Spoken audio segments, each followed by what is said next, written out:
Bien, estamos de regreso con la parte final. Vamos a vamos a hablar sobre el idealismo alemán, ¿no? Dentro de la filosofía trascendental, ¿no? Eh, y aquí uno de los principales representantes de este movimiento eh, fue Immanuel Kant, ¿no? Es el fundador de la escuela, el idealismo, eh, así como el iniciador del criticismo. Kant asegura que no podemos conocer nada sin el respaldo de la experiencia y la razón, donde solo aprendemos teóricamente los fenómenos, no las cosas en sí mismas. Kant demuestra que es imposible construir un sistema de filosofía especulativa, metafísica, antes de haber investigado previamente la forma de conocimiento y los límites de nuestras facultades cognitivas. Admite que todo conocimiento comienza con la experiencia, con la salvedad que no proceda de ella. Y al mismo tiempo eh, plantea tres tipos de juicios. Los juicios, los juicios analíticos o a priori, los juicios sintéticos o a posteriori y los juicios sintéticos a priori, ¿no? ¿Qué dice sobre los juicios analíticos o a priori? ¿No? Que estos, aunque son verdaderos y universales, no traen consigo ningún nuevo conocimiento. Los juicios científicos o a posteriori son aquellos que se basan en la experiencia, pero a la vez son contribuyentes y particulares, y no pueden, por lo tanto, ser los juicios que use la ciencia. Y por último, los juicios sintéticos a priori vienen a ser aquellos juicios que van a conformar las ciencias, ya que traen nuevos conocimientos y además son universales, ¿no? Y que esto está constituida por posiciones apodícticas.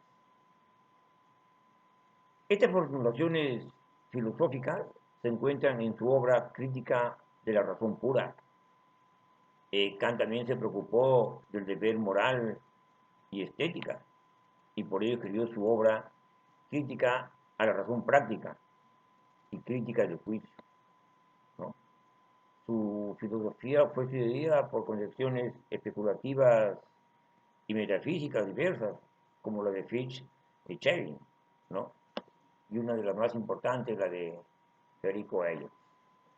Bien, vamos entonces a finalizar con la filosofía del siglo XIX, ¿no? Y acá eh, destaca este gran filósofo alemán, Friedrich Hegel,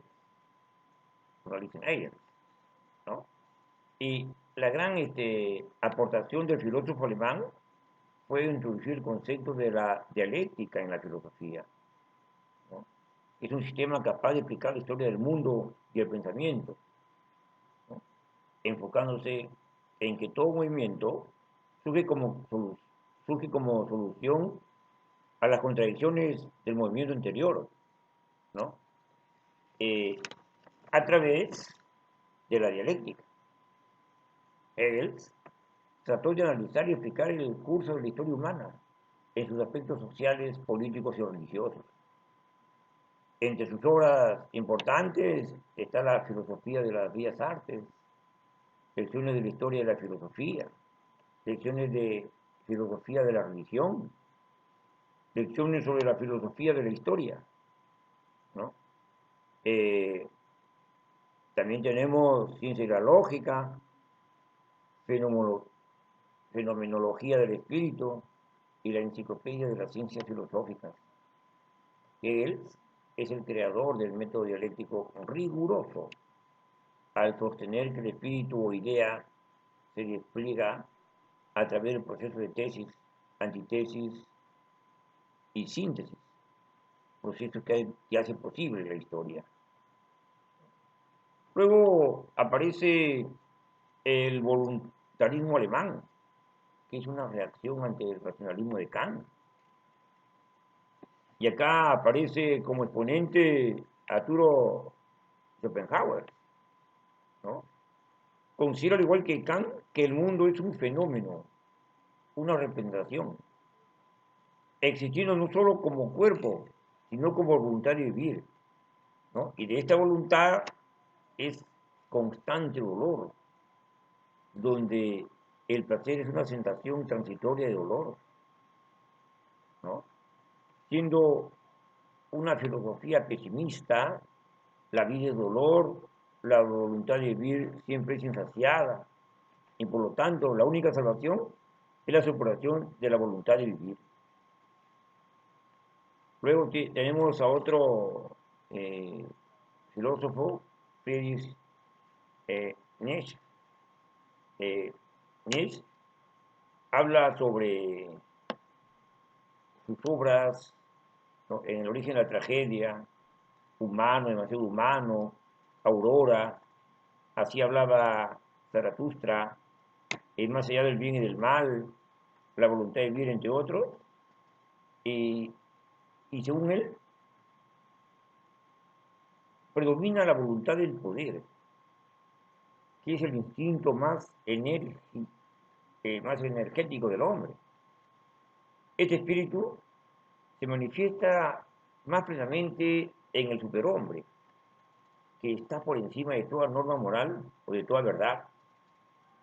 Para Friedrich Nietzsche, eh, lo único válido es lo que él mismo decide. En cambio, para los hombres comunes, destinados a ser dominados, existe la moral social. ¿Qué es eso? ¿No? La moral de los esclavos.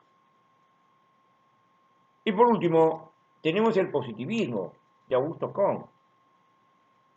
Augusto Comte,